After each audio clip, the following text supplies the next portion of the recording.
नमस्कार। मैं डॉक्टर हर्षिका और अपने YouTube channel doctor Harshika homeo talk में आपका बहुत बहुत स्वागत करती हूँ। और आज हम एक नई वीडियो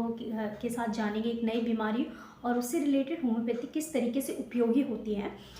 तो ये हम इस वीडियो में जानेंगे, तो फुल वीडियो आप देखिएगा और समझिएगा कि किस तरीके से होम्योपैथी आपके डिफरेंट हेल्थ इश्यूज़ में उपयोगी होती है। तो रिसेंटली मेरे पास आज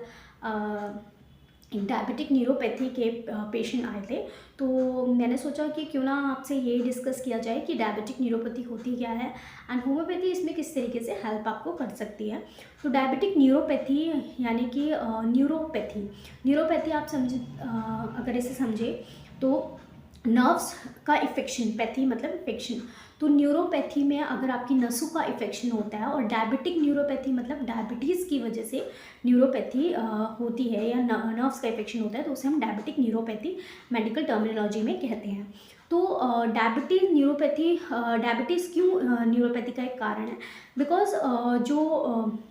हमारे कोई भी अगर नर्व्स हैं, कोई भी सेल्स हैं, तो वहाँ पर ऑक्सीजन पहुँचाती है, जो ब्लड सप्लाई पहुँचाती है। अगर उन ब्लड सप्लाई का इफेक्शन होने लगता है, वो डिस्ट्रॉय होने लगती है, वहाँ ऑक्सीजन नहीं पहुँचती, तो वो सेल्स अपना काम नहीं करेगी या सेल्स डिरेंज होने लगेगी, ख़राब होने लगेगी। और नर्व सेल्स की बात करें तो अगर एक बार डाई हो जाती है, नर्व सेल्स हमारी ख़राब हो जाती हैं, तो वो रीजनरेट नहीं करती है। सो बहुत ही इंपॉर्टेंट है कि अगर आपको डायबिटिक न्यूरोपैथी की कंडीशन है तो टाइमली इसको रोका जाए और इसका ट्रीटमेंट लिया जाए। तो डायबिटिक न्यूरोपैथी में अगर आपकी बॉडी में बहुत ज़्यादा शुगर आ रहा है,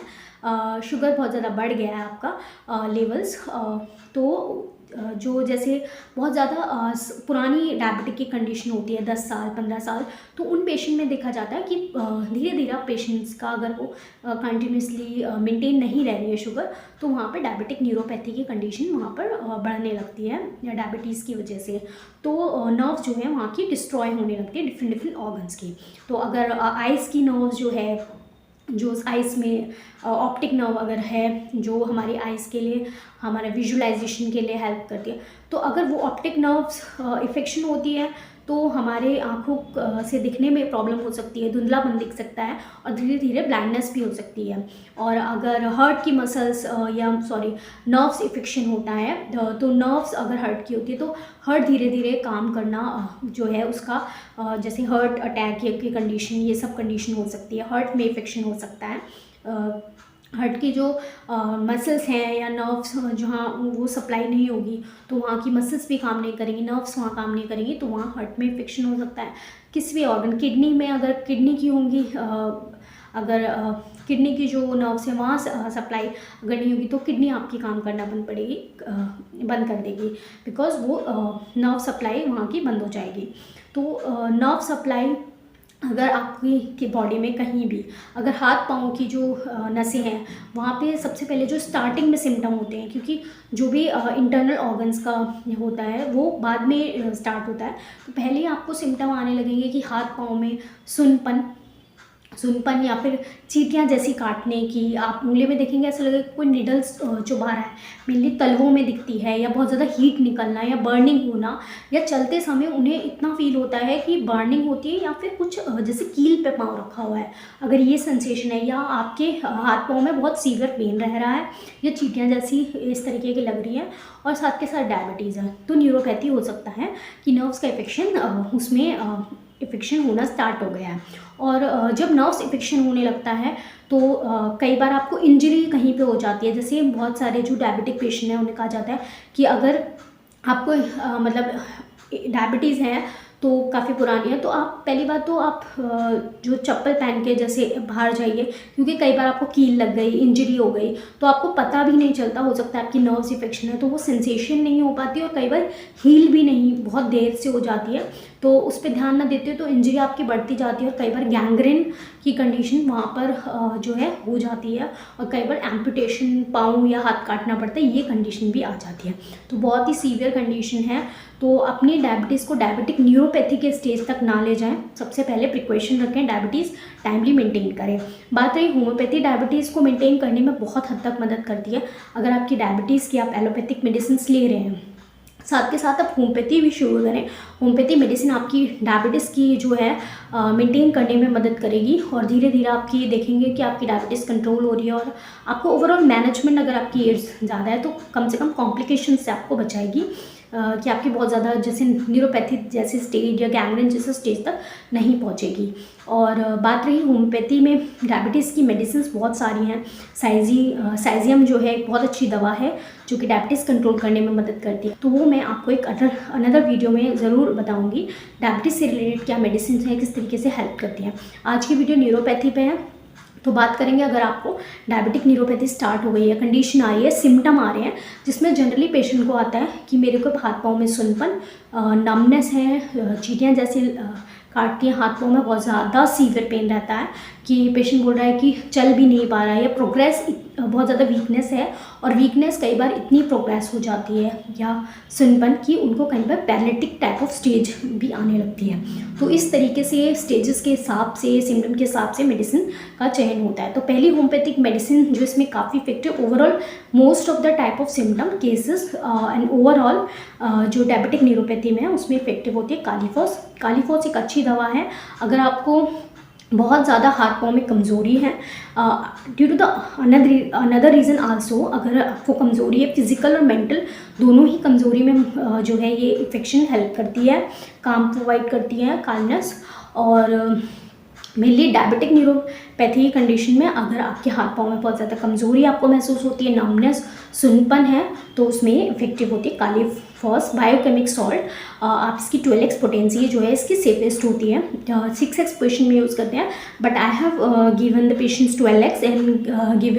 मतलब बहुत अच्छे रिजल्ट पेशेंट को मिले हैं। तो कालीफॉस एक वीकनेस के लिए बहुत अच्छी दवा है, कमज़ोरी के लिए बहुत अच्छी दवा है, चाहे वो मेंटल वीकनेस हो, फिज़िकल वीकनेस हो, हाथ पाँव में दर्द है, सुनपन है, नमनेस है,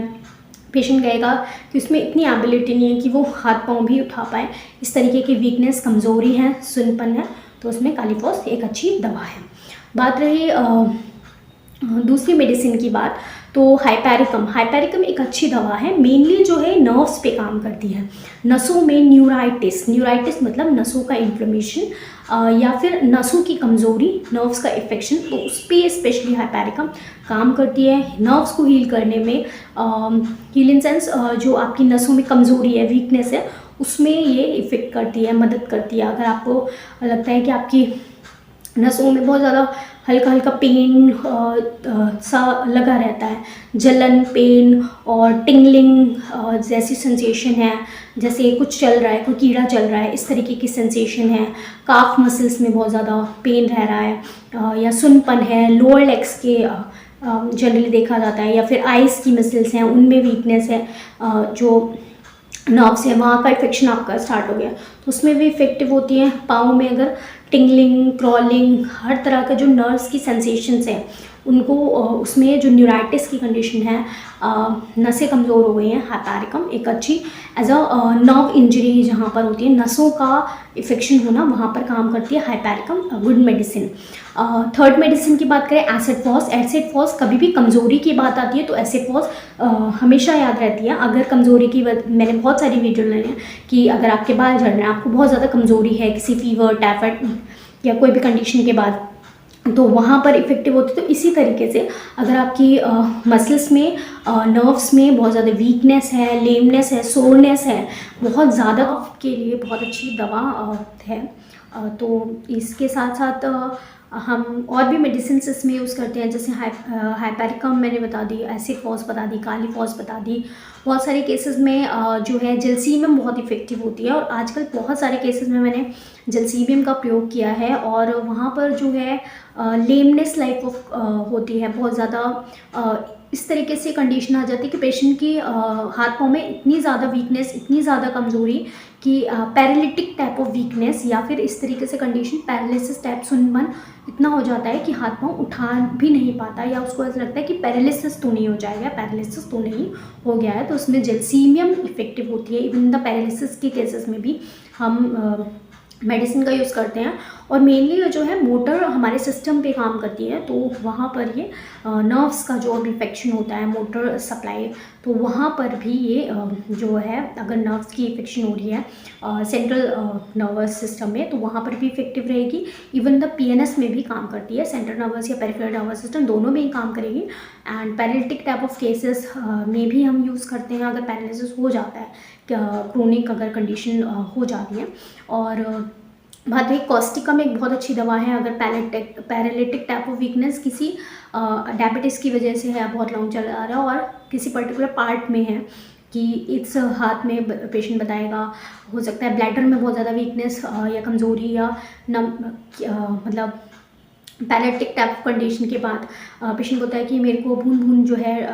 पेशाब जाना पड़ता है या वॉशरूम के लिए बहुत दिक्कत होती है, और किसी भी पर्टिकुलर अंग या मतलब आर्म्स में वीकनेस या फिर टंग में कई बार सुनपन या फिर नमनेस, पैरालिटिक कंडीशन, तो उसमें जो है कॉस्टिकम एक दवा बहुत इफेक्टिव होती है। वो सिंगल पार्ट अगर कभी भी कहें तो कॉस्टिकम, और मेनली जो है नमनेस बहुत ज़्यादा होती है, सुन्नपन बहुत ज़्यादा रहता है एंड पेशेंट की वीकनेस इतनी ज़्यादा होती है कि उसको ऐसा लगता है कि पैरालिसिस, उसकी प्रोग्रेस जो है धीरे धीरे जो कंडीशन है पैरालिसिस की तरफ बढ़ रही होती है, तो वहाँ पे कॉस्टिकम इफेक्टिव होती है। जेल्सिनम, कॉस्टिकम दोनों ही बहुत अच्छी paralytic type of numbness, weakness, अगर डायबिटिक न्यूरोपैथी इस स्टेज पर पहुंच गई है, पैरालिटिक टाइप ऑफ वीकनेस है, वहाँ पर यूज़ करती हैं। और डोजेस बिल्कुल डॉक्टर के कंसल्टेशन में ही पेशेंट के हिसाब से होता है कि किस हिसाब से है पेशेंट। मेनली ये कंडीशन मतलब ओल्ड एज में ज़्यादा देखी जाती है, paralytic condition type of diabetic neuropathy, तो वहाँ पर स्पेशली डोज का चयन 200 तक तो जनरली हम करते हैं and repetition depending on the patient की कंडीशन के हिसाब से होता है, क्योंकि because it's also a drug, तो ड्रग का सिलेक्शन आपके डॉक्टर आपके कंडीशन के हिसाब से कर पाएंगे। एंड देन अगर कमज़ोरी है तो ऐसे फॉस है 30 और 200 दोनों में ही अच्छी रिजल्ट देती है, एंड काली फॉस आप 6x 12x दोनों में ही इफेक्टिव रहती हैं, और हाइपेरिकम 200 में काफ़ी इफेक्टिव रिजल्ट दिखे हैं। सो सारी ही मेडिसिन काफ़ी इफेक्टिव है। और डायबिटिक न्यूरोपैथी एक ऐसी कंडीशन है जहाँ नर्व्स का इफेक्शन शुरू हो जाता है, एंड अगर आप डॉक्टर की कंसल्टेशन के अंदर रहकर डायबिटीज़ मैनेज कर रहे हैं, अपनी लाइफस्टाइल मैनेज कर रहे हैं, क्या खा रहे हैं या क्या आपकी लाइफस्टाइल है, और साथ के साथ इन चीज़ों को मैनेज करते करते आप होम्योपैथिक मेडिसिन ले रहे हैं, तो आपको ओवरऑल जो है वो आगे डैमेज भी नहीं बढ़ेगा, और जो डैमेज हो गया उसको कम से कम रिपेयर करने का काम करेगी। तो डायबिटिक न्यूरोपैथी एक बहुत ही सीवियर कंडीशन हो जाती है, तो इसे कंट्रोल करें और अपनी डायबिटीज़ ज़रूर मैनेज करें। अगर आपको डायबिटीज़ रिलेटेड इशू है, ट्रीटमेंट आप लेना चाहते हैं, you can consult and diabetic neuropathy जैसी कंडीशन है, आपकी नर्व्स आगे डैमेज ना हो, तो you can approach toward the homeopathy. Stay safe, stay healthy.